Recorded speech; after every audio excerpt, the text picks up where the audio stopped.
And we are back with another guest on my podcast. And this is a guest that I've been wanting to interview. Well, interview. The podcast is just a casual conversation, but I've been wanting Aly on my podcast for a while. So we have Aly Wilkins with us today. Can you introduce yourself for those who don't know you? Hi, everybody. So I'm Aly Wilkins. I'm a priestess and an oracle, an author, mentor, like a zillion things. But basically, I'm just like obsessed with the ancient feminine and bringing that into our world today. Yeah, because we kind of talked about, okay, what are we going to talk about? Because there's so many things that we could talk about, Akashic records, the feminine energy, just spirituality in general, intuition. And then we kind of came up with this title, Remembering the Feminine, because it is really a collective remembrance, I feel. And you bring it in a really relatable way, I feel, because there's a lot of coaches and feminine energy experts, let's call it that. But then I don't feel a connection with them. Half of the time, I feel like they're somewhere way up there and I Mhm. cannot relate to them. And that's probably maybe a thing that I have to work on or not work on. But like, I feel with you, it's very natural. You're just sharing, like, hey, I've been experiencing this. This is what I'm feeling. Like, how did that happen for you, that journey? Can you kind of give us the background of how you rolled into this work? Yeah. Well, I'm happy that my stuff feels relatable because basically I always try to just share everything as if I'm talking to friends. I think it's important when you're a person who does this work or anybody listening, like just being a normal person, we want to be an authentic version of ourselves.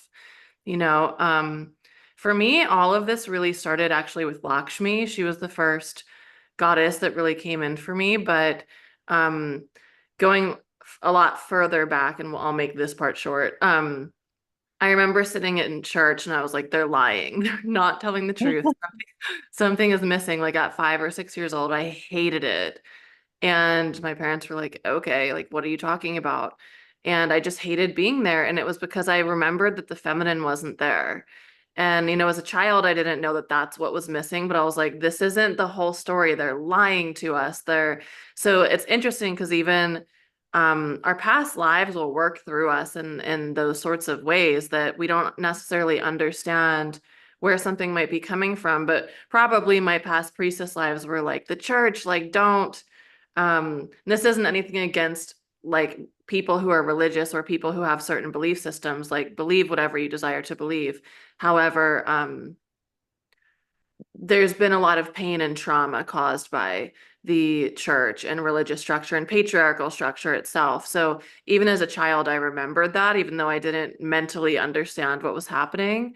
And then when I was like, probably 25, so like 8 years ago. I'm like, not 10 yet. uh, yeah, in like 2013, 2014, I was in my first like big girl jobs out of college, like working 40-hour work weeks in the corporate world and stuff like that. And I just was so miserable at the quality of what my life was, going to work, doing this rat race and looking around and everybody around me was just like, oh yeah, this is just do this till you retire. Like it's fine. And so Lakshmi found me in that place. And she really showed me, okay, how is it that we can bring money in a way that feels like you're using your gifts in a way that brings you fulfillment? And that was really my first initiation in like 2015-ish into the feminine. And Lakshmi isn't like, so if anyone doesn't know who Lakshmi is, she's a Hindu goddess of abundance and fulfillment. And I hesitated because she's not really a goddess of abundance. The West has kind of made her into that. And she is a goddess of plenty and abundance, but really it's of fertility. So it's bringing more joy and pleasure into our life and whatever area that might look like for you. And for me, it was really fulfillment. So, and then a few years later, the Magdalene came in and she really brought in the remembrance of lifetimes as a priestess and more of like the rose lineage. sort of remembrance. So I'll stop there before I talk for an hour about it. If you want to bring anything in. Yeah, well, I can listen to you for an hour or longer anyway. So, yeah, I feel for a lot of us, like us, I mean, spiritual women, intuitive women, we feel that there's something just missing. There's something missing. And Mhm. I got this tattoo, this triple moon, when I was 21 or 22 because it was kind of a rebellion against Catholic Church. Because I Mm. grew up in Belgium. I was baptized. I went to a Catholic school, and then I was like, yeah, but this is not at all what I want. And then I went to the complete opposite, which was witchcraft, paganism, looking into goddesses, into the feminine through a pagan lens, through witchcraft, and working with the moon. And then I had this whole Gnostic awakening where Jesus came to me, and I had a psychic attack, and Jesus was in my room, and I'm like, huh? What? Jesus? I don't do Jesus stuff. Like, that's what I said. And then I started researching the Essenes and the feminine Christ, Mother Mary through a different lens, Mary Magdalene, and that's how it began for me. And I think we all have a moment where we're like, something's missing, and we're going to find out what it is. And whether it's through Lakshmi, it's through Celtic goddesses like Rhiannon and other goddesses, through Mary Magdalene, Mother Mary, we're going to find, or Kuan Yin, like Mhm. one of these goddesses we're going to relate with, also probably because we have experience with them from other incarnations. Mhm. So Yeah. you're also an Akashic Records reader. So for people that don't know Aly, she also does amazing Akashic Records work. And like, can you give me some? Well, I know, of course, because I do the same work, but I think it's good to like talk about the stuff that we see in the Akashic Records, how this helps other people bringing back their memories of serving the feminine.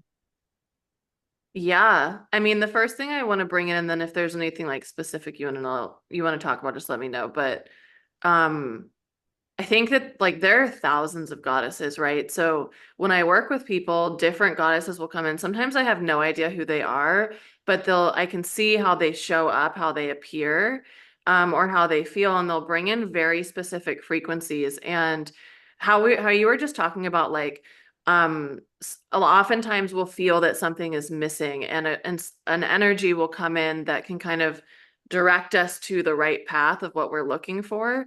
And I feel that a lot of times this is because it's in whoever finds you first. I feel like they're contracted to help you get back onto your soul mission. And like for me, it was Lakshmi, because a lot of the work I do is around like dragon centered work, like integrity and fulfillment and sacred responsibility and leadership. And although so much of what I'm working with is the ancient feminine lineage and all of the different goddesses in that and how they work with individuals, it's my work specifically is really in bringing people's soul mission embodied into their life. And so when I'm in the records with people, I'll see the goddesses or the beings or whoever. It could be a lot of different, it could be a lot of different energies that are meant to really get you like back onto your highest pathway. And they just come in with such beautiful, like tangible information, but um also just so much love. And each goddess or a different energy who comes in has such a different frequency, like we were talking about Magdalene.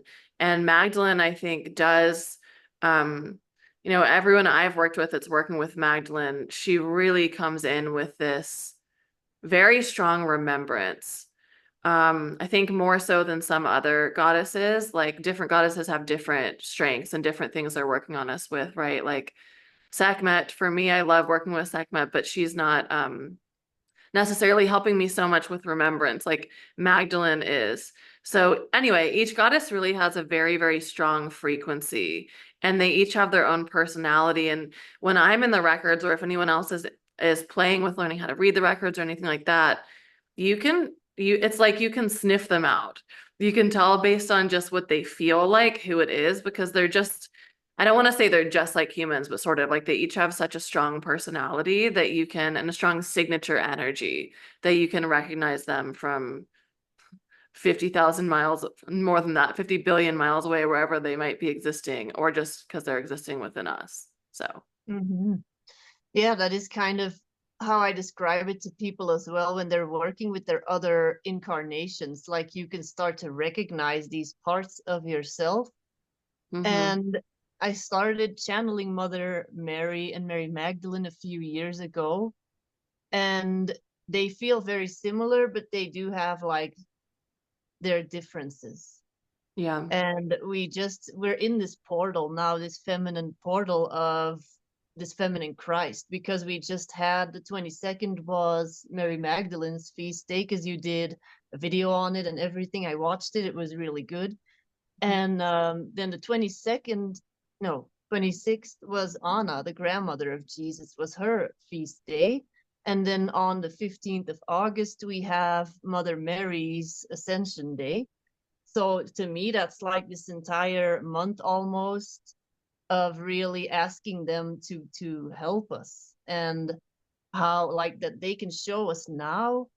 This is going to be a little rant, tangent, tiny tangent maybe, but that we have sometimes forgotten what it's like to call upon them, because we associate them so much with, oh, the church and yeah, everything, Mother Mary, but they can come and help us in our modern time with their ancient knowledge.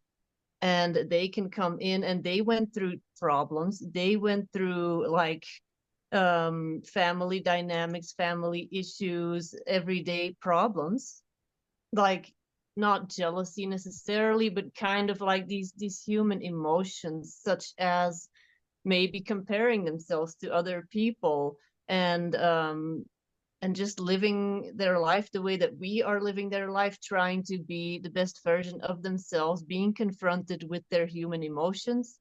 And we are going through all of those things too, and that's what makes them relatable, because they had human incarnations, they were humans, so they're goddesses in a way, but they were also human beings. And mhm. that's what I love about Mother Mary, Mary Magdalene, and also Anna, the grandmother of Jesus. A lot of people don't really work with her or don't know about her, but I feel she has this very confident and a really calm energy. And like no matter what's happening, she can just like be come in and be like, it's all gonna be fine. You are actually already fine. Everything is already okay. And Mhm. that's the energy that she has, where Mary Magdalene to me feels more like, yes, we're gonna do this, and like direction. She has direction, she's goal oriented, but she does it in a very feminine way. Mhm. Yeah, I don't know if any of that made sense. Yeah, of course. I think that the human element is very important. And I was just talking about this on a summit that I was on about, I feel like we're in this parallel time right now with Magdalene. In specifically, okay, so if you think about like Magdalene, oftentimes we think of her in relation to Yeshua, or I think of her mostly as like high priestess. So, but most people are thinking about her in relation to Yeshua and their roles together. And if you think about after the resurrection and she's going off to Europe after that, and Jesus has either resurrected or gone off to India, like people believe different things, but she's going to Europe and starting a whole new mission. And this is where I feel like we are in a parallel moment with her. And thinking about her as a human, it's like she doesn't know, she would probably have just had this calling of like, okay, I'm supposed to go to the Celtic lands. That's all I know. I don't have more information. I don't know what these places necessarily look like. I don't know what I'm getting into. I just feel the soul pull that I'm supposed to go to these lands. And I think sometimes we feel like, oh, she must have we think that like if someone was an ascended master or is an ascended master now, that their life would have been maybe easier than ours or in some ways, or they wouldn't have the same problems like you were just saying. And The host of the summit was so funny. She was like, yeah, we have like Expedia and stuff. We look at every picture of the hotel we're going to stay at, or like we know the route that the plane is going. And if you think about the journey she would have been taking to what's now Britain, later France, it would have been such a different type of journey than even us feeling called to go to some place and taking a plane there. That would take so much bravery and courage and trusting of the unknown. So, first of all, I feel like we're in kind of a parallel time with that, meaning that a lot of our missions are shifting a little because the energy has just shifted majorly. I feel that we're in a new timeline now, and so we're being asked to share our gifts, like pivot our gifts in a little bit to what's required now. So anyways, thinking about Magdalene and Mother Mary and many of these priestesses, especially the ones who are like the high priestesses of certain um goddesses, and I'm thinking of an Eduana right now. Um, and people who are actually human, like they have so much they can help us in such an interesting way because they are very relatable. They understand like the perils of human life and the difficulties and the challenges. So for me, like when I'm working with Magdalene just personally, she works with me and with trauma. It's like if I'm in a place where I'm really heartbroken or there's a lot of grief or suffering, she's the one who's like almost like slow motion running to me. Like, I'm here to help you. I'm gonna hold you in this, and um lets you kind of just be in your human moment without having to, see the higher perspective immediately or like be all spiritual about it. Like she's like, here, I'm gonna scoot the tissues towards you, keep sobbing, it's fine. And then Mm-hmm. ultimately helps you heal your heart later. And I feel like she really works with the heart and sacral chakras. So also like with a lot of people I see, she's working very specifically with the womb, with healing sexual trauma or healing issues of the heart, like pain and grief and suffering. And of course, she faced all of this in her lifetime. Like even just imagining yourself sitting at the foot of a cross of your beloved, like so traumatic, even just that one aspect of it. So, um, yeah, I love working with the ascended masters who did walk the earth because they do it feels like they understand us on a more tangible level. Mm-hmm. Yeah, that was all very interesting because that's how I experience her as well. Really making that connection between the heart and the sacral chakra so that if there's any trauma that we may be dissociating from on a physical level and not feeling it and psychological level, by calling her in, she basically kind of opens your heart and says, you can feel all this stuff, it's fine. And Yeah. then there's a cord almost that's being made to this trauma that the sacral holds. But because she's kind of supporting that heart space, like it's allowed to come up and you can feel it, but you're going to feel safe Mm-hmm. because she's like, you're not alone. We've done all this too. And if I can do it, you can do it too. Which is what Jesus also said. Of course, all the things that I can do, you can do, and even better things, or something like that. And Yeah. she's doing that, I feel, for women that are now basically mourning or grieving this loss of the feminine Mm, over the centuries. And yeah. it's like, it's fine. This happened. This happened to all of you. And like witch trials, persecution. Yes, this happened. The massacres of priestess temples. Yes, all this happened and it's fine. Your soul can remember it now. Kind Mm-hmm. of. That's what she helps with a lot, I feel. So that kind of resonates completely with everything that you just said. And then to me, Anna and Mother Mary, they're really about the healing part that comes after. I feel like this mothering energy of I will take care of you, take care of yourself, be gentle with yourself, this aftercare process almost.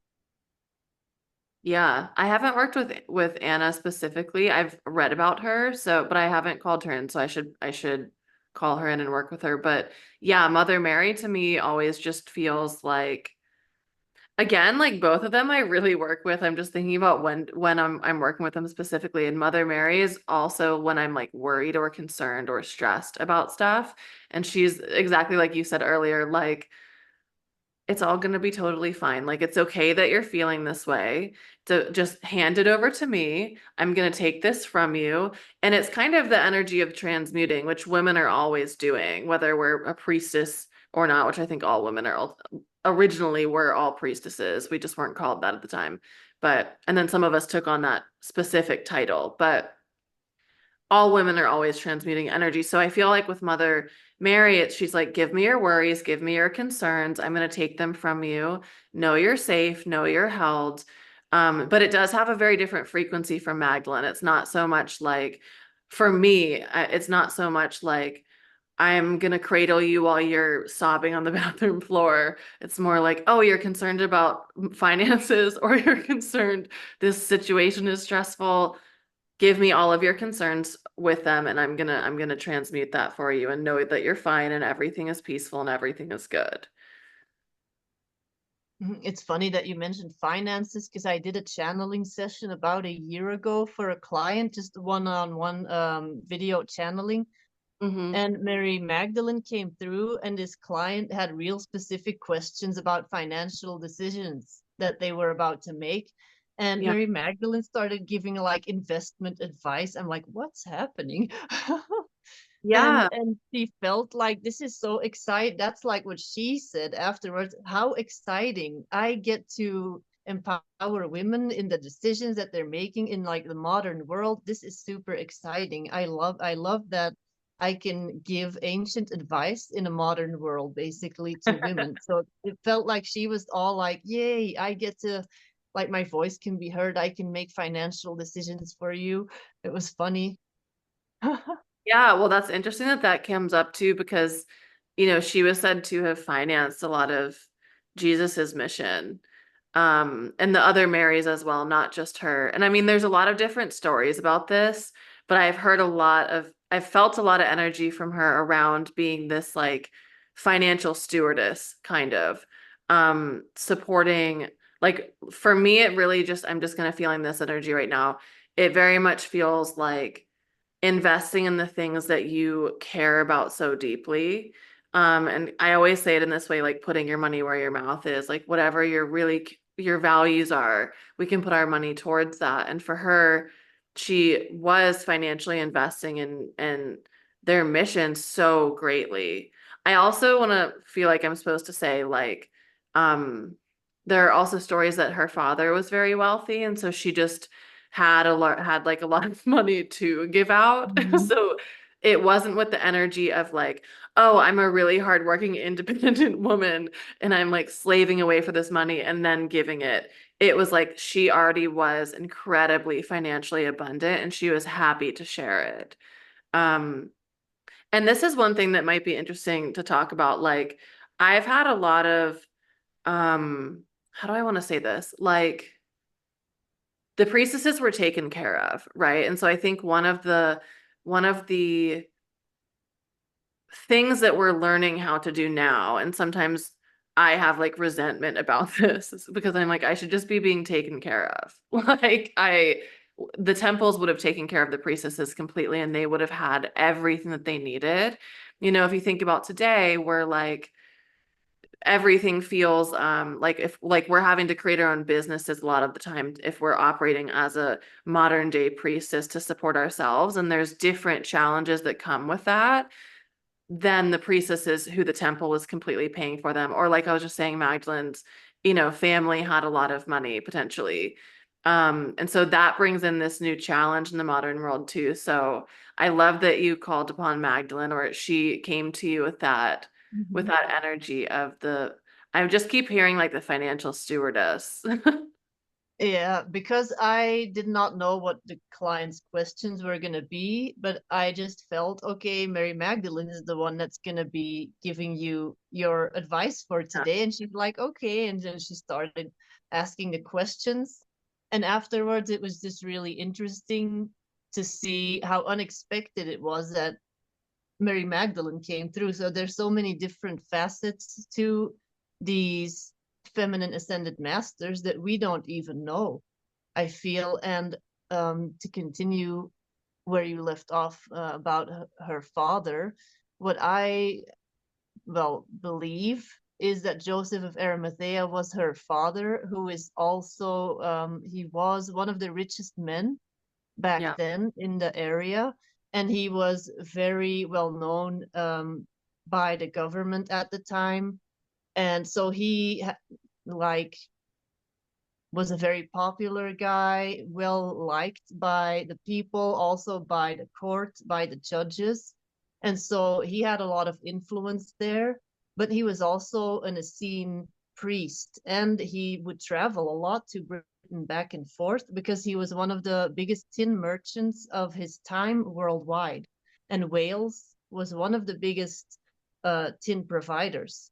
So Mm. that's how he would take Jesus with him to Great Britain to study with the Druids. And that's how all those connections were kind of made. And she was his daughter. So she was well off, and people knew, oh, that's Joseph of Arimathea's daughter. She can do what she wants. Basically, she was kind of untouchable. But then the Romans started influencing the court system more and more, and then their lives started to become to be, how do you say it, threatened, basically. Like she had to start kind of paying attention more, and then Jesus started doing his ministry, and then they both had to start paying more attention to what they were saying. And I believe that that's where the tipping point was of, okay, the feminine is respected, we are like basically that they mean something in the eyes of the government. And then with the Roman influence is kind of where this shift happened, I feel, in Israel back then.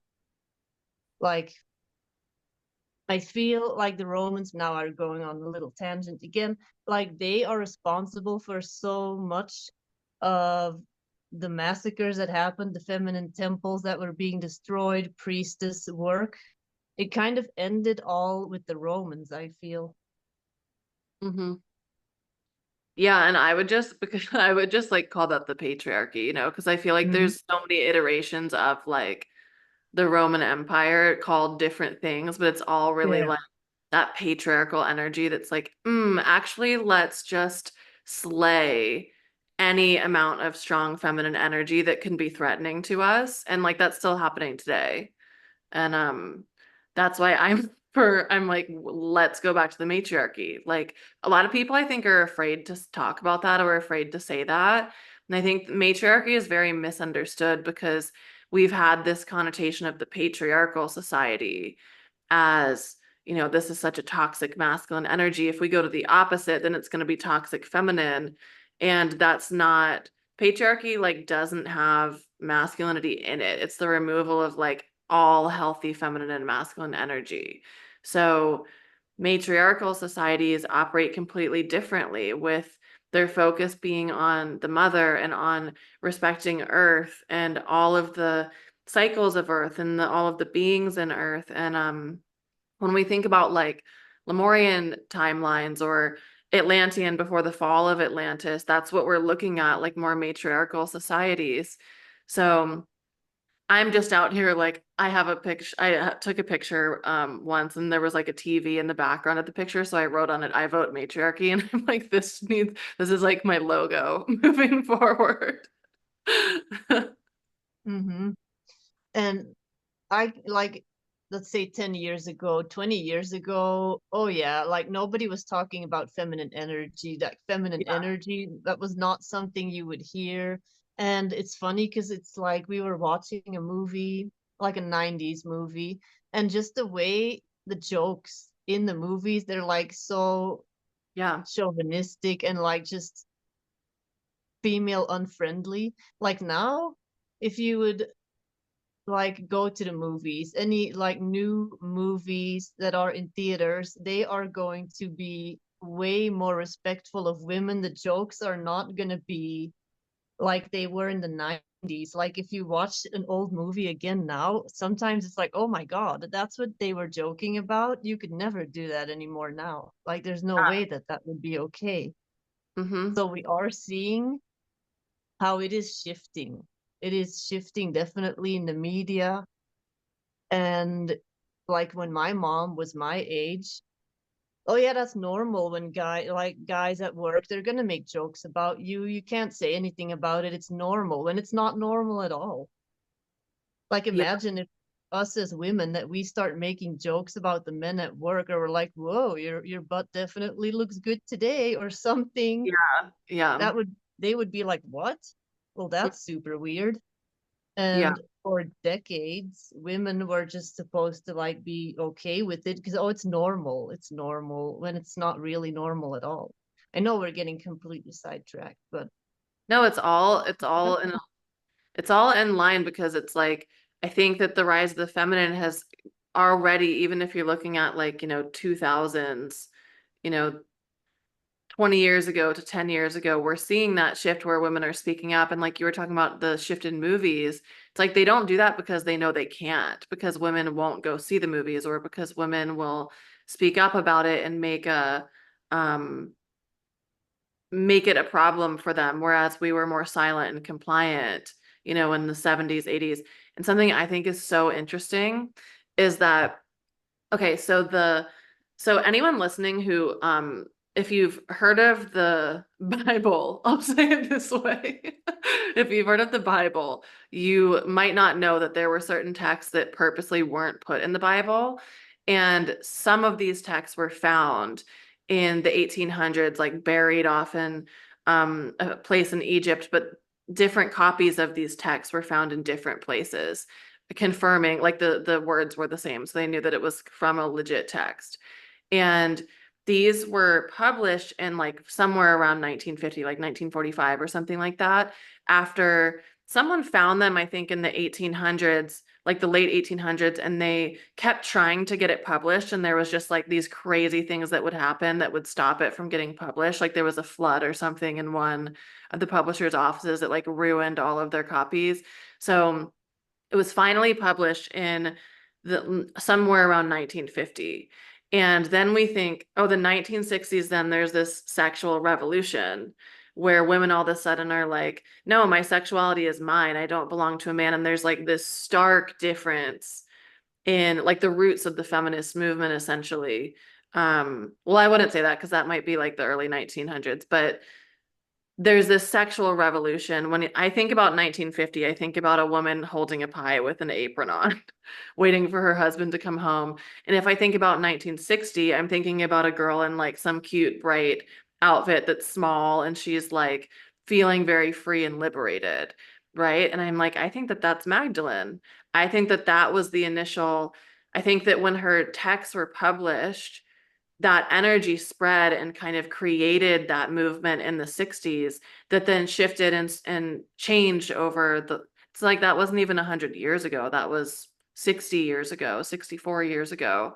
And just from that, I kind of see that as the root of a lot of feminine energy awakening and getting more bold. And now we're seeing this shift with the dark feminine coming in. And Magdalene is a representation. I call it full spectrum feminine, and that's a course that I have. Because all of these women, all of these feminine energies are all of the archetypes of the feminine. They're not just one, and we're not just one. We're all of them. And we have to learn really how to embody all of them so that we can be in our fullness. But now I feel, and probably I want to say since like, I don't know, like 2012, maybe 2015, there's been a rise in the dark feminine. But really, since 2020, we're seeing that aspect of the feminine take off in a really big way. So anyway, that's my theory about the Nag Hammadi text and Gospels of Mary Magdalene. Mhm.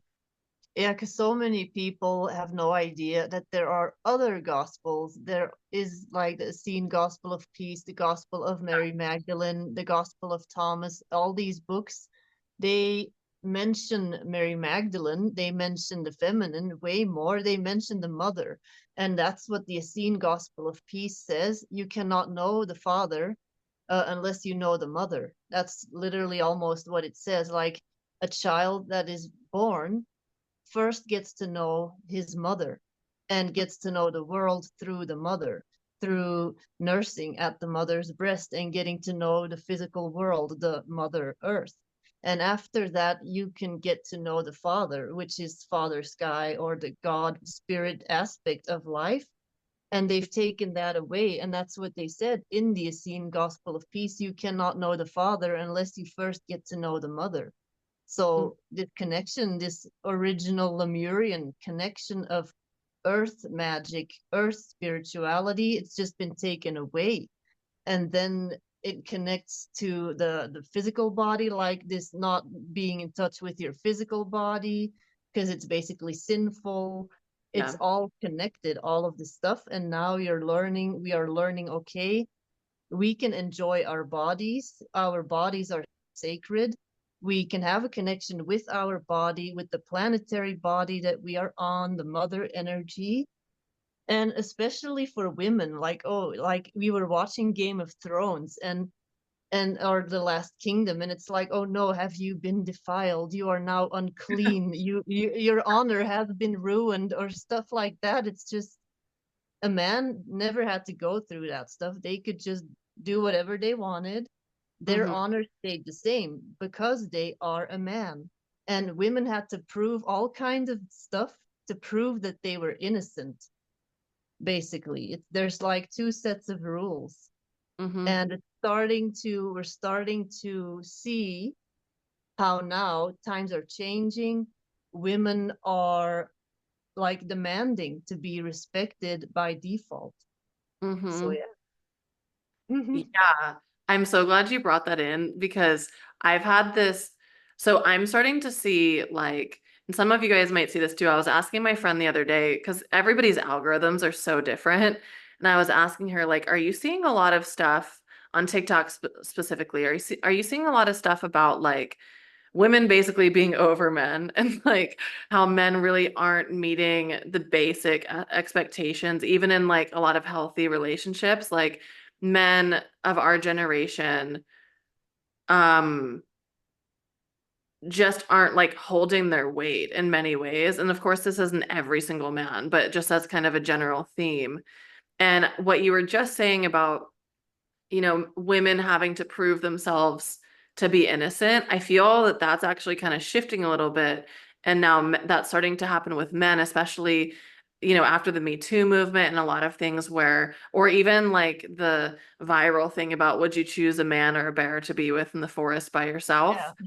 And it's like, I've had this prediction for about 5 years. And when I first came in, I was like, this is crazy. And as the years have gone by, I'm like, yeah, this is going to happen.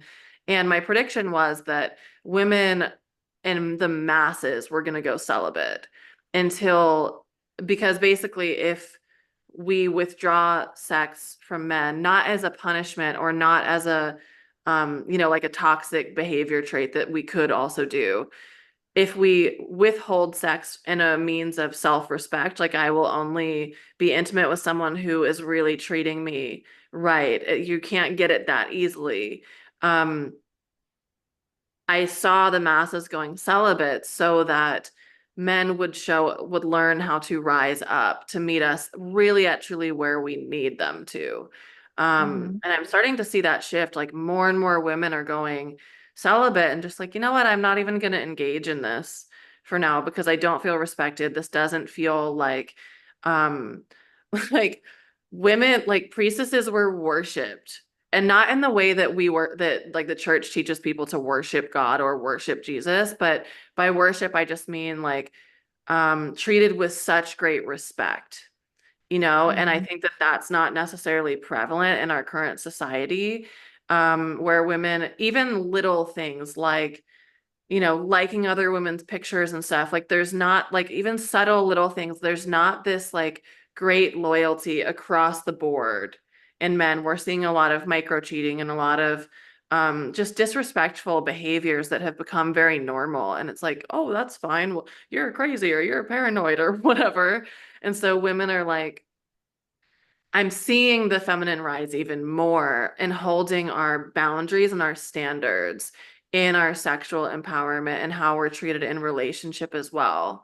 And if you, like you were saying in, these 90s shows and stuff, like, even if we look at the difference in what our standards are now from women in the 90s, it's like hugely different because we feel that now I think that there's been such a massive shift in our understanding of our self-worth and our real value.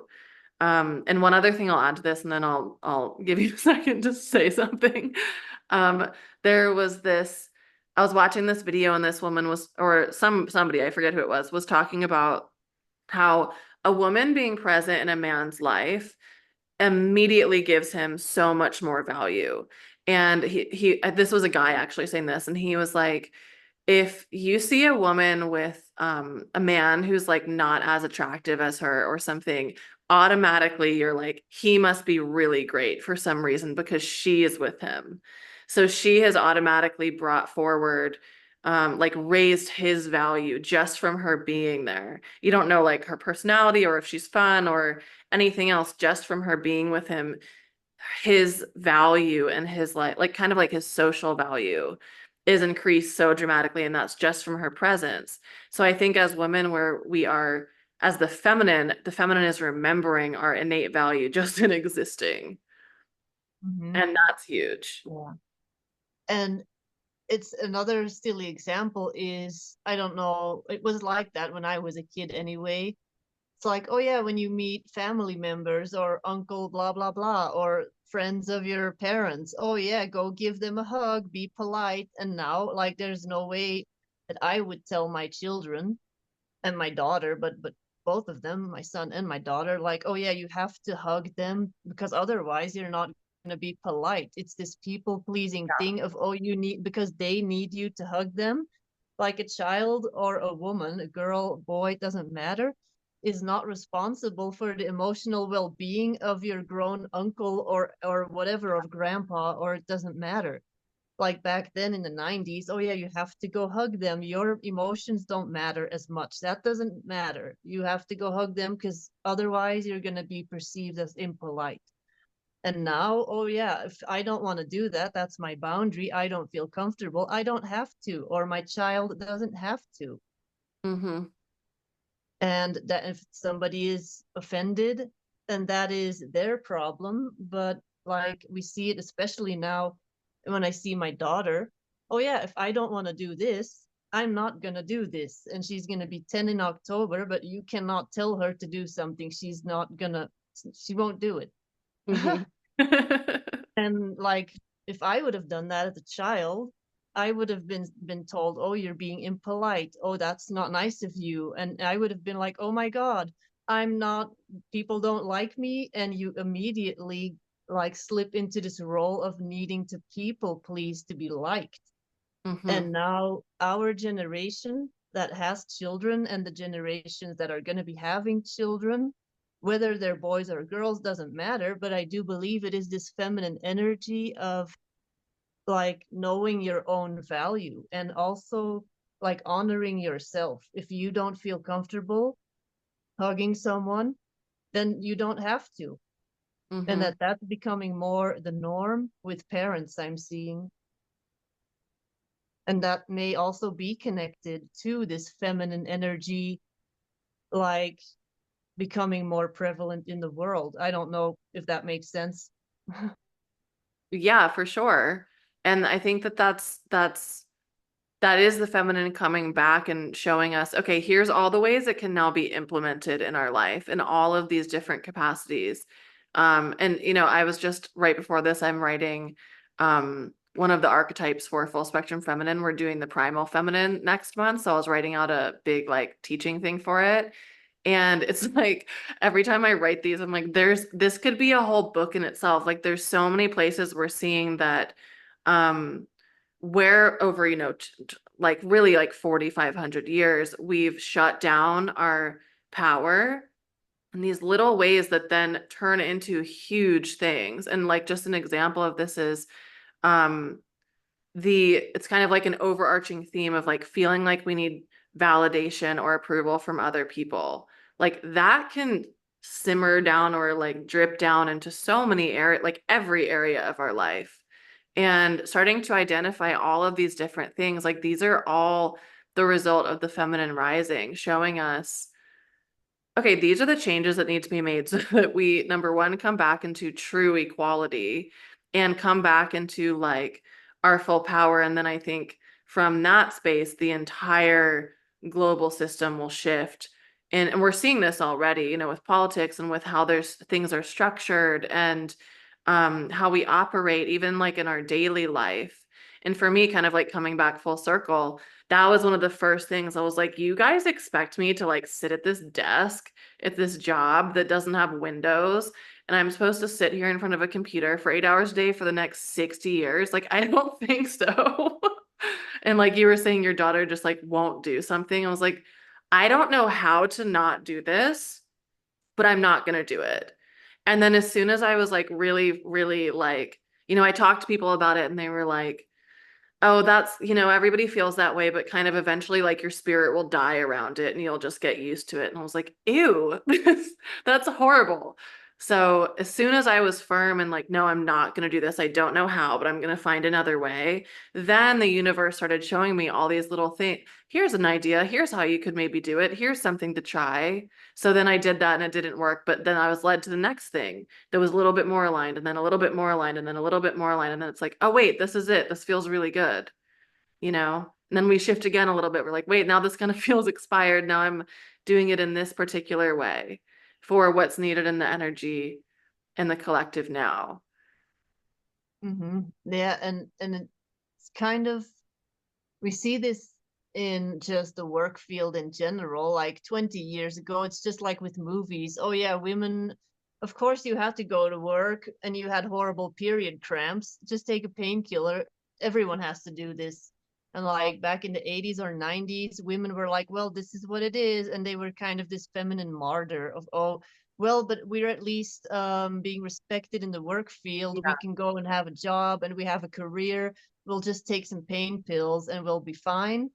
And Yeah. that was, I guess, one milestone because finally they were being respected in like the professional world. But then they were trying to become a man. They were Mm-hmm. not being women in a man's world. They were women pretending to be men, basically, is how I Yeah. see it. And now they're like, okay, yeah, we have careers, we have professions, we are professional women, but we're still women. And they're like, okay, it's not okay.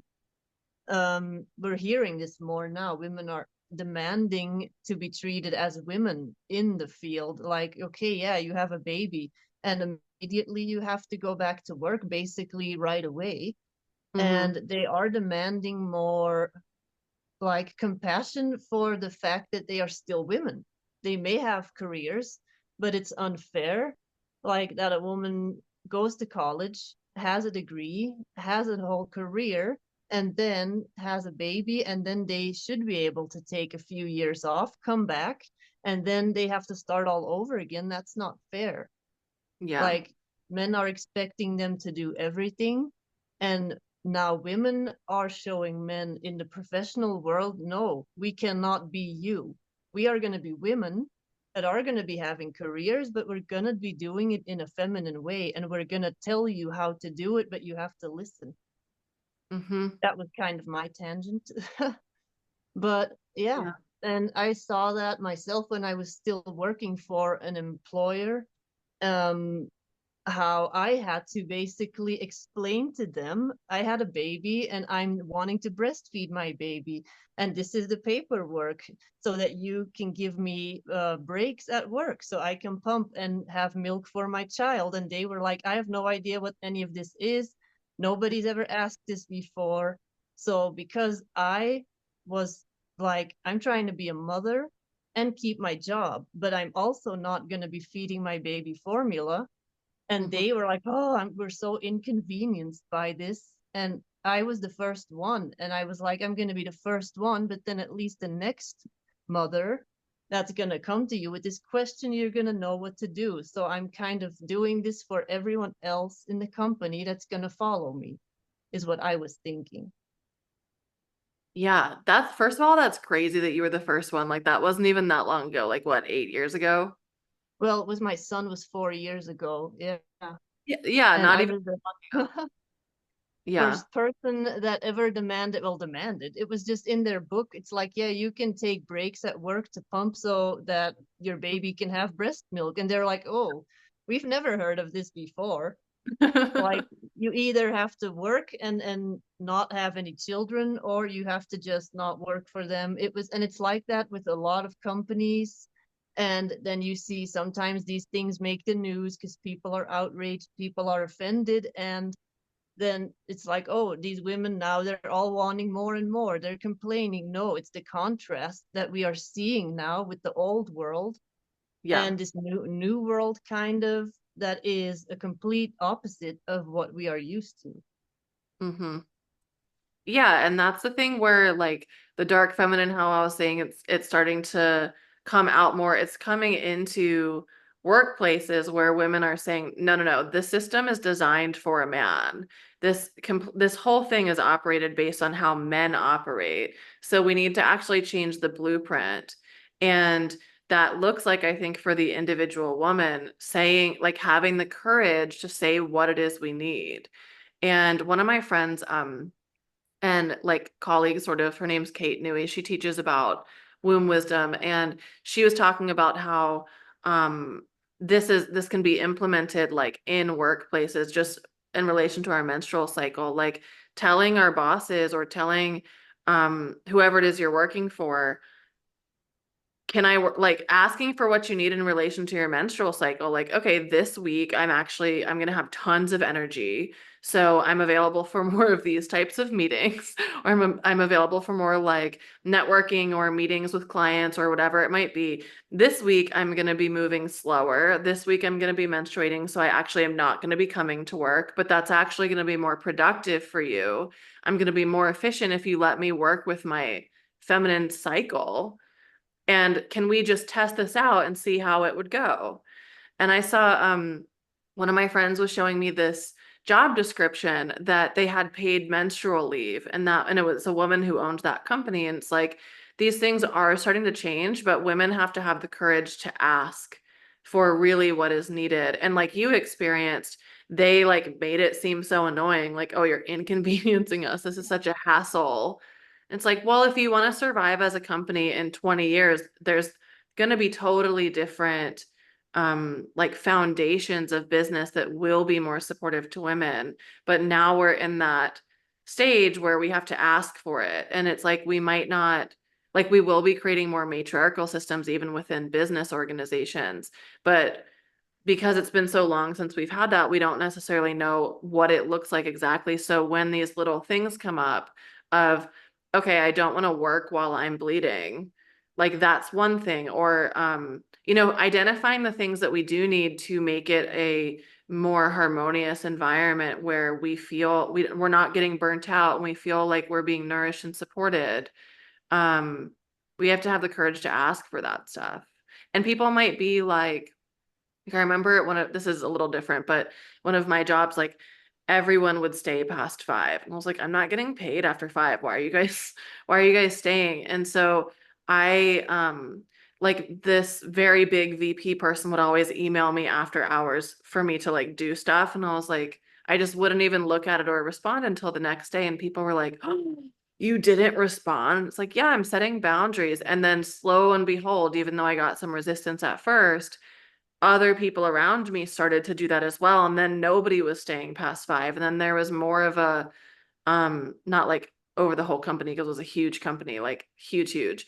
But in my department, it was like, oh, we know not to email Aly after work because she's respecting her time, basically. So Mhm. I think it does take courage sometimes to implement that stuff, and it might be scary or we might get backlash. But when you think about the impact that will actually have later, that's creating the shifts we want to see in corporations and business structures. Yeah, and it's interesting that you brought up working with your cycle, because we talked about that a little bit with Alexis in the other podcast too. I started noticing that, especially once I became my own boss.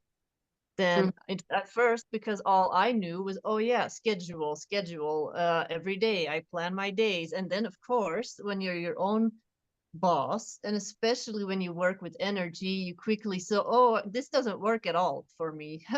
This Mm. does not work at all. Yeah. And so now I kind of plan my work week by week, and I see how I feel every day. And then I also look at my entire month, and the week where I'm ovulating, I know, okay, I'm going to have a bunch of energy. I'm going to have a ton of inspiration. I'm going to be super productive, and I'm going to be able to get work done in 1 week that would take me 3 weeks Mm-hmm. if I was having my period. And I'm going to be trying to force all of this work during this week when I'm on my period, when I should actually be relaxing. And then you're going to feel guilty, or you're going to feel bad about that the fact that you didn't get anything done, when Mm-hmm. you should not be doing any of that when you are bleeding, or when you should just be resting and just seeing what feels good. And Yeah. because we have been so programmed by employers, by school, by this society, oh, you have to be productive every day.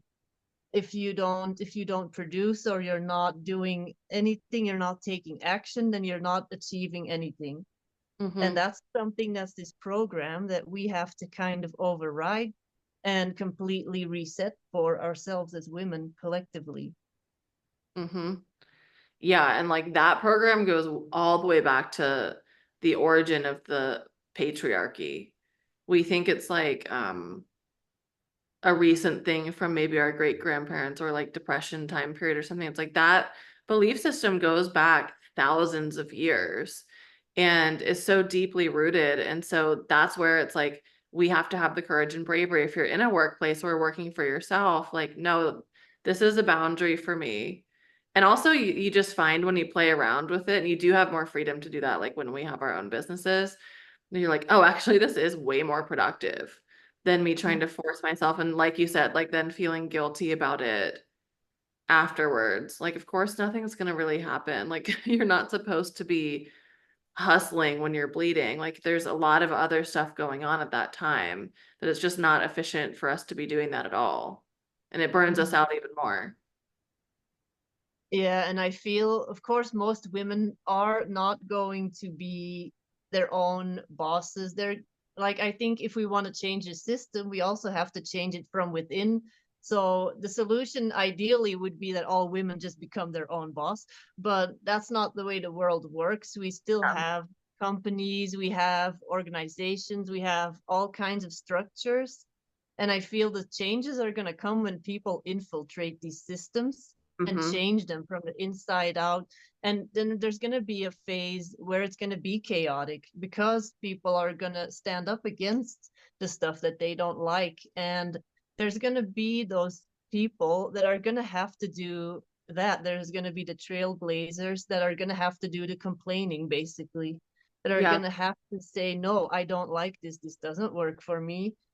And that are going to have to say, hey, this is a week that I don't feel good.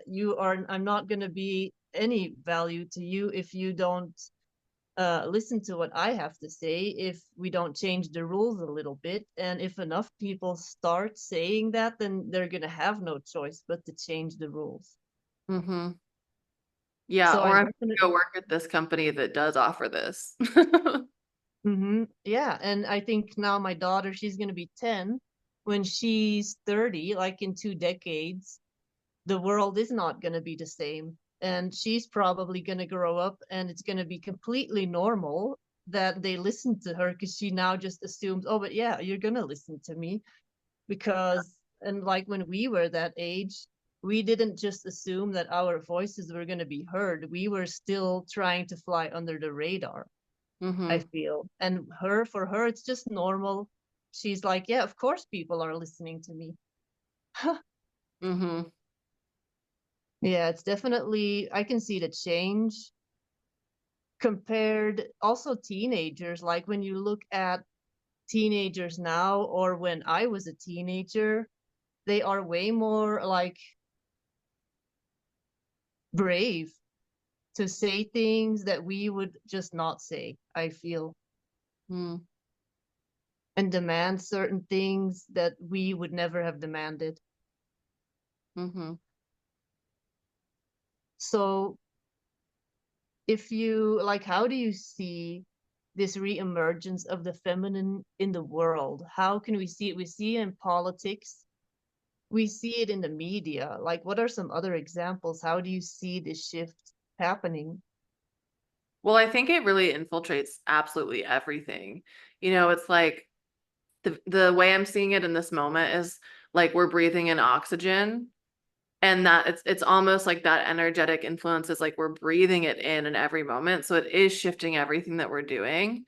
Um, but I mean, I think the biggest way that I'm seeing it is in our relationships. I think that that's where it really is the most obvious to me, where it's like, no, women are holding higher standards. Or for example, like, um, I don't know if you saw there was this trend where on TikTok people were interviewing their grandparents and then their grandma was telling them like how they met the grandpa. And it would be like these horrific stories like, oh, grandpa just followed me home from school every day, even though he was like 15 years older than me. Like these things that were very predatory. And they Mhm. made it kind of like funny because then the people are like, grandma, like what? Yeah, that would not And at all be okay today. yeah, yeah. So even show like in that, seeing how we're holding ourselves differently in relationships, we're expecting a lot more. And I think, I'm someone who's heard a lot, and I know I'm not the only one, a lot like, oh, your expectations are way too high or your standards are way too high. And I'm like, just just tell me that you can't meet them without like that's all you're doing, telling me that you're not able to meet them. That doesn't mean that they're too high. And so I think that the more of us that are waiting, whether it's a job or whether it's, anything really, like our standards aren't too high because a lot of the time we are actually embodying those standards. Like we would act that way with someone else or we would show up that way in other settings. So if we're not tolerating behavior from a partner or a boss or someone you might be who's trying to court you or, whatever, um, I feel like we're in this kind of weird period right now where there's a lot of people who are single because it's just like, no, I won't partake. I won't partake until I feel like I'm met on that same level. And so there's resistance that's coming towards that, like, older. I was actually talking to my grandma yesterday and just about like the what exactly we're talking about, like the male female dynamic now. And some older people I think will have different opinions or have some resistance towards that of like, well, you just need to be easy or you're going to be like alone for your whole life. And or men coming in with whatever their beliefs might be. And so we're in this kind of like I don't know what the word is, in this kind of like strained environment around it. But I think that it's going to create such a shift in the next 10 years, in the next 20 years. We'll see men showing up um really like valiantly. And I know like you love Uhtred also. So anyone who or Jamie on Outlander, like if you watched Last Kingdom or Outlander, like these men who do show up very valiantly. We'll say more Jamie from Outlander because Deborah and I have talked about before. Uhtred's like a little bit of like a man whore. Womanizer. Yeah. Yeah. He moves from woman to woman real quick. But um waiting for this energy of like that deep respect that like Jamie has for Claire, or I think it's honestly going a lot further back than is depicted in that show. Like that was the 1800s. Women were treated like shit during that era. But if we can go back in our minds to that time period and way even before Magdalene, going to the time periods of Inanna, like looking at how women were treated and that time period, like revered, respected, worshipped. Like a man can't wait to have a woman to just devote himself to. That's for me personally, I'm like, that's what I'm waiting for. And I feel that there's this kind of leading edge of a lot of women who are waiting for that energy to show up. But I think that that's also applicable to so many different areas of, like I also feel this in relation to, um, like working and, yeah, moral of the story, like I think we just have the feminine is really showing up in our standards I think is the loudest, most bold way that we're seeing it, but it's infiltrating absolutely everything. Mm-hmm. Yeah, and I can definitely relate to all of that because I was always joking like it's gonna be five cats or like the perfect divine union or five cats because why anything else? What can I not get from myself and these five cats that you like what value? And that sounds kind of arrogant maybe to a lot of men and also women, but maybe that's then something because I would have probably got triggered by that statement maybe a decade ago. Like, yeah, but what value do you have? I have passions. I'm super passionate about my hobbies. I have so many interesting, I could be studying, I could be Yeah. reading, I could be crafting, I could be painting. How are you going to be as interesting as the stuff that I am already doing? Basically, and it's not like manipulation and it is not about oh you have to have something that is of value. It's your energy as a person and is it meeting my energy that Yes. I have found within myself and established and cultivated. Can you meet me there? Mm-hmm. And we often go through a phase of completely dishonoring ourselves. Like I was in an abusive marriage where I completely just stopped existing. I became a ghost basically to please this person, and it completely destroyed me, and I said I'm never gonna let that happen again. Yeah. And also because I have a daughter and I was like I don't want her doing this for another person and just completely neglecting herself. I want her to be fulfilled like on her own, just with herself, and then from that point meet somebody that's going to also have their own stuff going on, and then together you can be balanced and you can grow together. Mm-hmm. And I think it's like you said that we're seeing more and more of a need in younger people that are already realizing that, where our generation was still kind of more of the people pleasing generation because that's like the 80s and the 90s. Mm-hmm. That's kind of just how it was. You were taught from a very young age, oh, go hug this or that person. Otherwise, they're going to be sad. And then it'll be your fault, Mm-hmm. basically. Yeah. So, yeah. What else was I going to say? I had something else about that. Oh, you can even see it in the choices that we make, like how we dress, like in the past, like these 50s Yeah. women. It was all about dressing for the male gaze, dressing to be liked. Oh, do you like my hair? Do you like my clothes? All that stuff. Mm-hmm. Now it's like we dress what we want, we feel confident, and that's what's going to attract someone to you. Mm-hmm. And you want to feel good about yourself. It's not about, oh, I need you to like me, so I'm going to wear this for you. Mm-hmm. Yeah, and it's so funny you mentioned that because I was saying I was just writing one of the modules for Full Spectrum Feminine, and we're talking about Lilith this month or next month. And one of the themes I have is like stepping out of the male gaze and starting to notice all the really subtle because it is so subtle. Like we don't necessarily know we're doing this. Like, ah, I'm wearing this shirt for the male gaze today. But even noticing like, um, how do we act differently in teeny ways around a man? And this could also have different contexts based on who the man is or things like that. But how do we shift our behavior towards men in any capacity?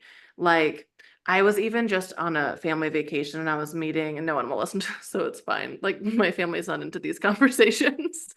And I was meeting like a new boyfriend and the AC wasn't working in the house.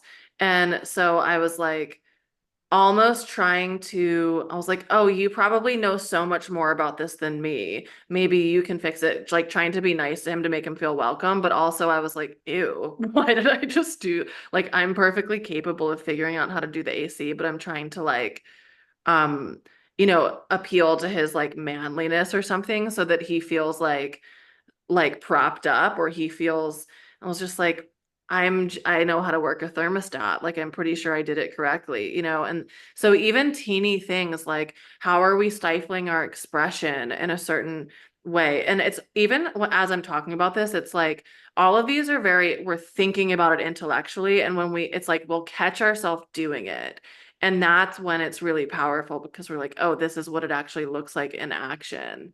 Um, or like, how do I dress differently if I'm going out with my best friend versus my best friend and her brother or her partner? Like, how does that shift at all? And, um,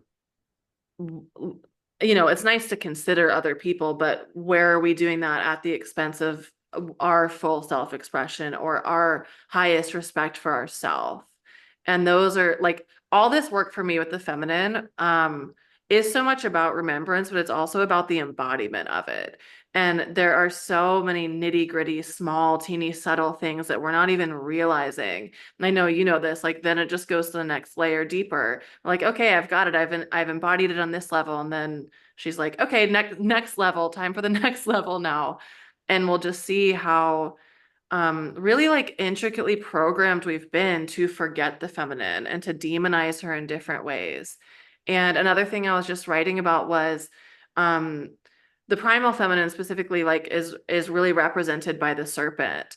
And the feminine has been so demonized. So even a lot of aspects of the feminine that are holy and beautiful have been so demonized by the church, just like the serpent has, just like the snake has. Like I found the other day actually like a 6-foot snake skin.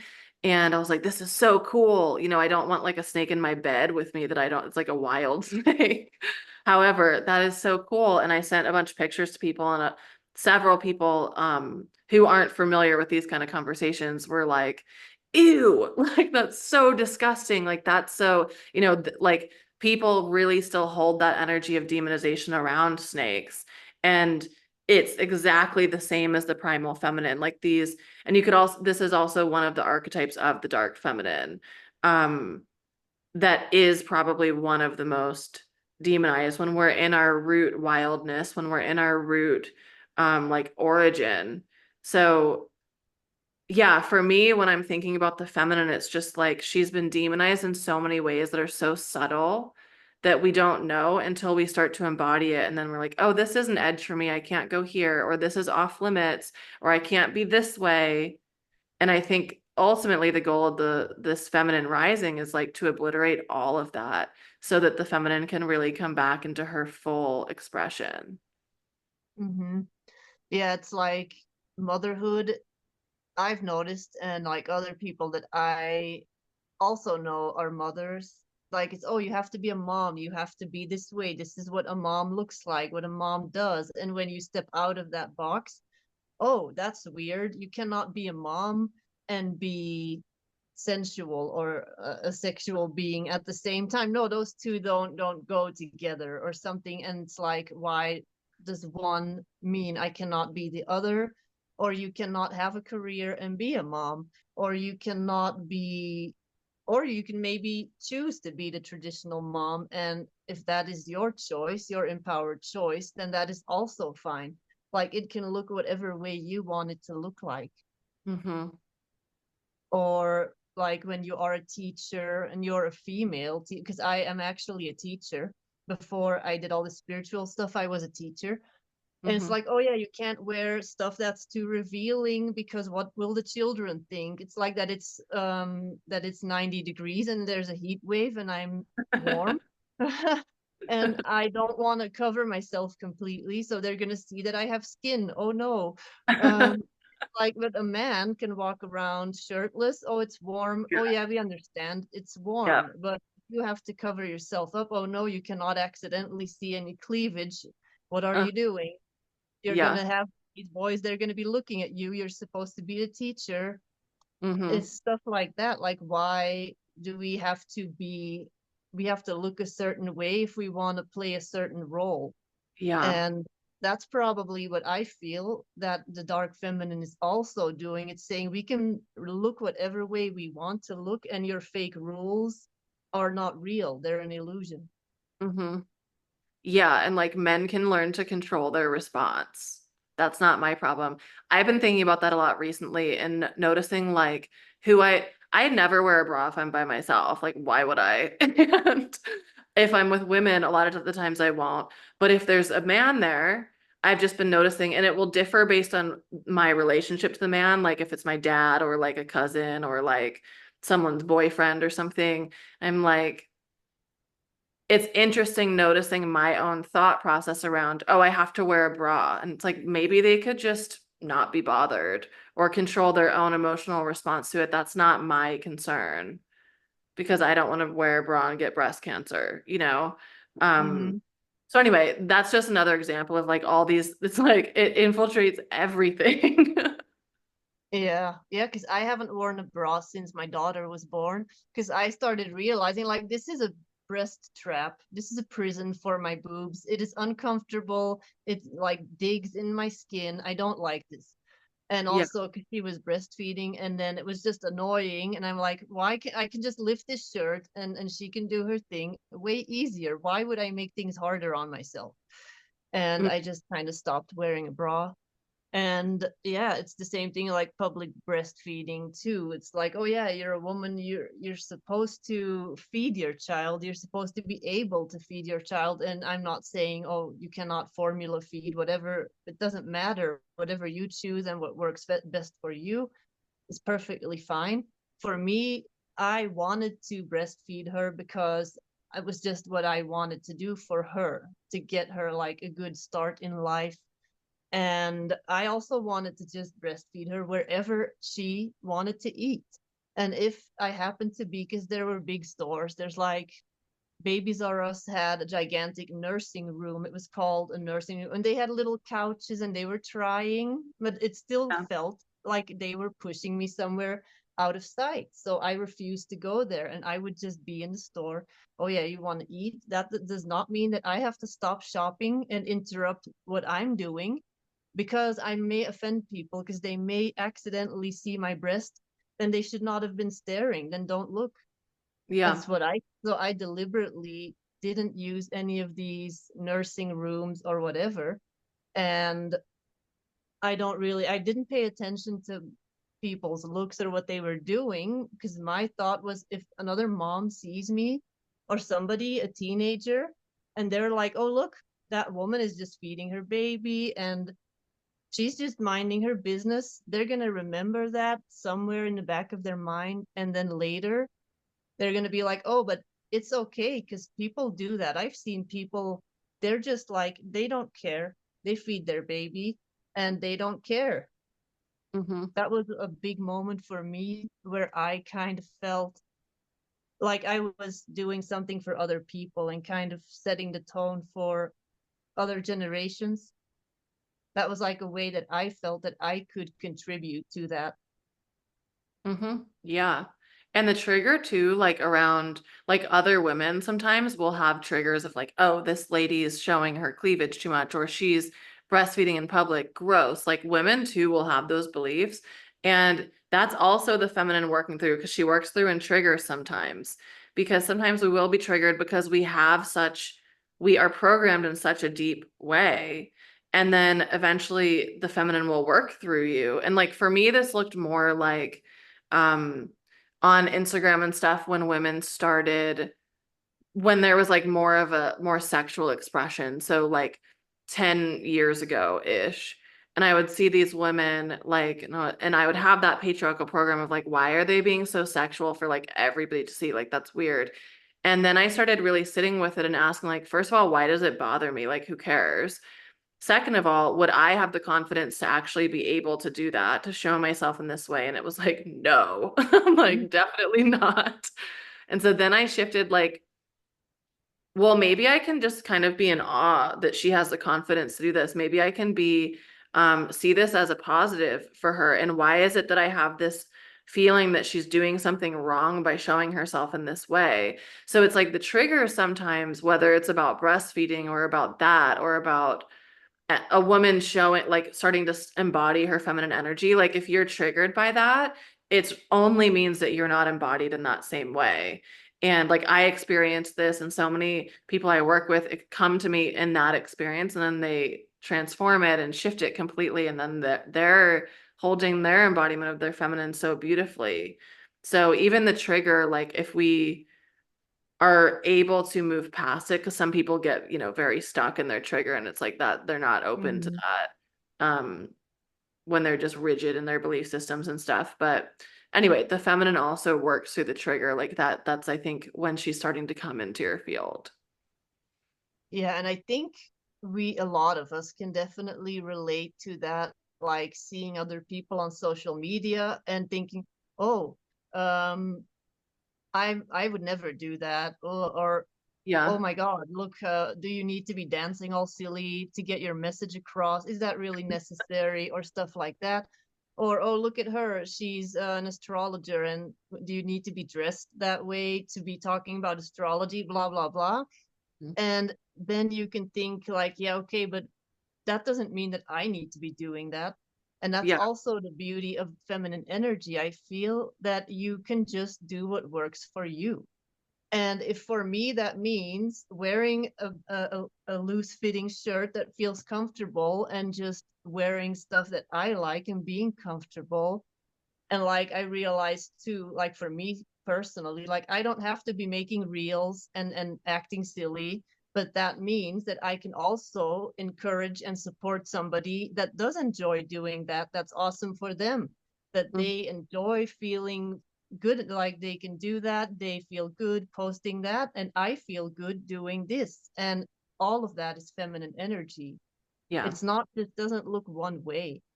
Hmm. And that's the thing that women have to remember. I feel that it's about supporting the variety of how that can express itself. Hmm. Yeah. And I think a really like great place to come full circle with that, and the when we're talking about goddesses, which is what we started with, they all have such a different frequency, but they're all emanations of the feminine.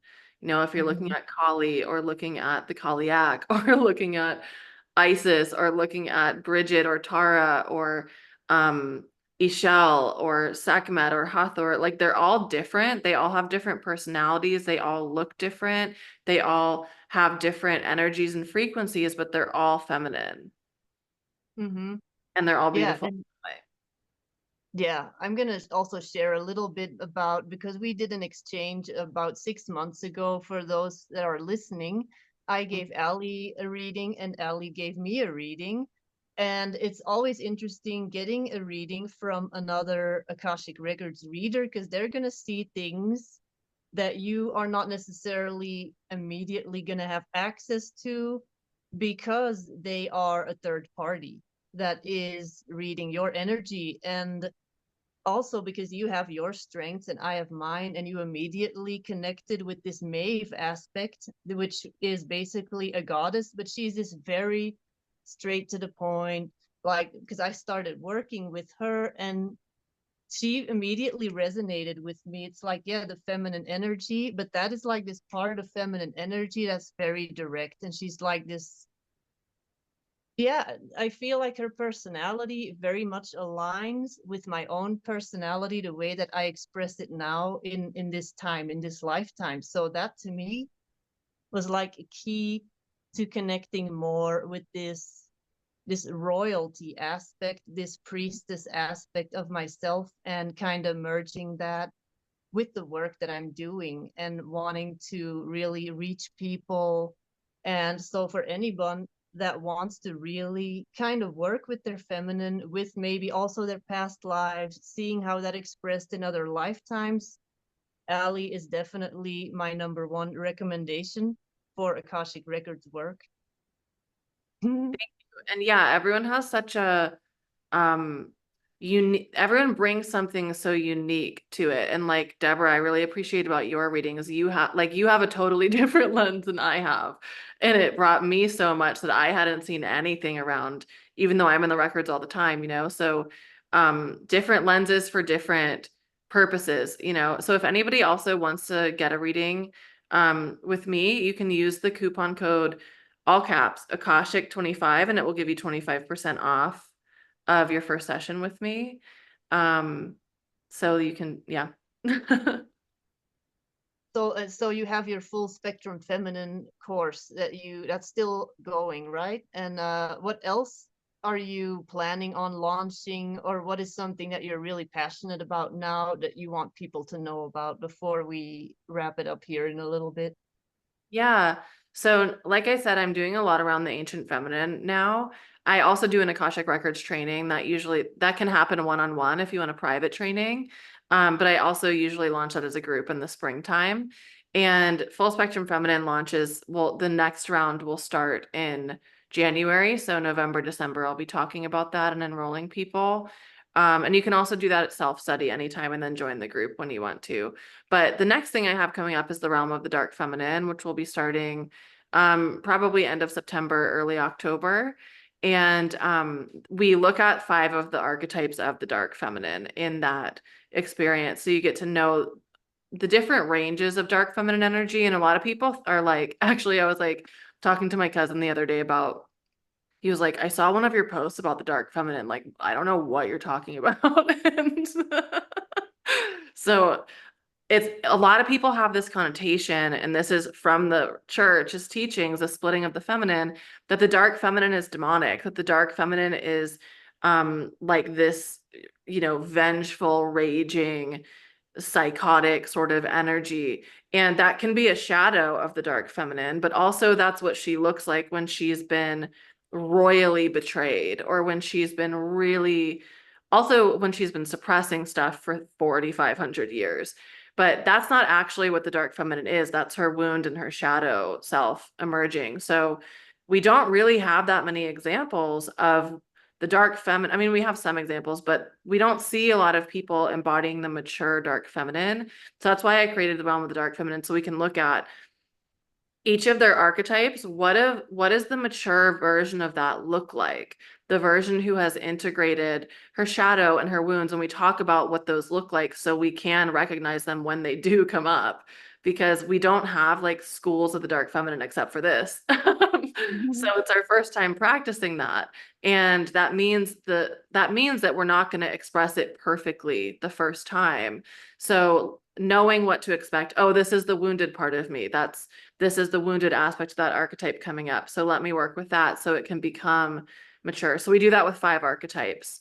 So that's what's going to be coming up next in a couple months. Yeah, what you're doing is, that's the way I see it anyway. You're bringing back some of the most natural Lemurian and Golden Atlantean teachings that was normal, that was just being passed on from priestess to priestess, and now we have to bring that all back and kind of undo, not necessarily damage, because in the grander scheme of things, looking at source, this was all planned, of course, but now what is also planned is that we have to find that feminine energy again and recreate a new balance. Yeah. And it's not necessarily about getting rid of the masculine. It's about finding a healthy balance so that the masculine can also become healthy again, next to a healed and healthy feminine. Yeah, because the masculine is delicious. Like, we need the masculine. We just need them to be just like the feminine. A lot of feminine energy is very, very wounded right now. We want both of those embodiments to be, or both of those energies to be in our healthy, mature state. And as like, no matter which one we're working on, as we create, if we step into more embodiment of that healthy version of it, automatically it's like, you guys can't see my hands on the podcast, but the other is going to rise to meet it just naturally, because it kind of has to. So yeah, our job is doing that with both of those energies in ourselves. But I think the feminine is calling for a lot of our attention right now, especially as women. Well, yeah, we can keep on talking for a long time, and we're probably going to have to do a part 2 where we just talk about Akashic records and dragons and all the other stuff. Yeah. But yeah, this was definitely needed, like this podcast, especially now in this window of 3 weeks of Magdalene, Anna, and Mother Mary energy, where a lot of people can kind of get to know these women again through a modern lens, and just also, yeah, their own inner versions of those ascended masters, because they, like you said in the beginning, they live inside of us basically. So one small last question before we finally end it. What would be some easy ways, like for people, male or female, to get in touch with their own feminine energy, like easy things that we can all do? I mean, there's so many, and I think it will also depend on what your particular work is. This is what I feel called to share. Like asking yourself, what is it that I feel resistant to in the feminine energy, and kind of ask the universe to show that to you, and then notice where you might get triggered with feminine energy. I think that this is, people could say like, oh, wear more red or pink, or, you know, don't be so rigid, or spend more time dancing and just flowing with things, which are all good things. But for me, I think the most powerful thing I've done is I want to be triggered. Like, show me where I am triggered by the feminine. For some people, it might be, women who are really powerful and making a lot of money and are really strong in their career. Like, maybe that triggers for some reason. Maybe it's women who are showing themselves in a more sexual way, or are really embodied in their sexual frequency. I think this is more of a common one, that might trigger something in you that's like, hey, I remember that, but I'm going to judge her for it instead. So it'll be different for everybody. There could be a lot of other ways that might show up, but where is it that I'm judging the feminine? Or I feel this specifically, maybe if there's a man listening to this, I feel like this is for you. And a woman's response to dating, like, are her standards or the way she's interacting triggering for you in some way?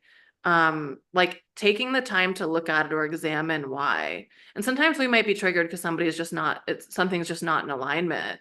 But other times it might be showing us like, oh, you're not embodied in this yet, and that's why it triggers you. And being willing to kind of explore that. Mm-hmm. And these are all things that we can do internally on our own, and that is all great advice. So for anybody listening or watching, because there is going to be a video version of this on YouTube and audio version on Spotify, and you want to get in touch with Aly, all her information will be in the description. And yeah, where can people reach you best? Instagram, probably. Yep, Like Instagram is everything is going to best. be there. Yeah, So Instagram yeah, is best. definitely.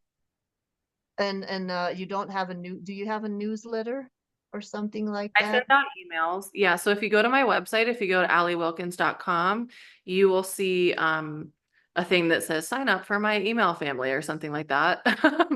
And if you put your information in there, then you'll get emails from me. I send emails like when I feel um the energy is asking for it. So it's not every week, or it's not too often. It's whenever I have either a special offer or the energy is like, we need to talk about something. There's Yeah. something really big here. So that's what you can expect if you want to sign up for emails from me. And I believe you have weekly new videos also on your YouTube about once a week. Yeah. So, okay, well then everyone now you have to all go and subscribe. And yeah, it was a pleasure having you. And I definitely, if you're up for it in the future, would like to do a part 2. And yeah, it was a great way for me to start my day. And I really enjoyed this conversation. Yeah. Thank you so much for having me.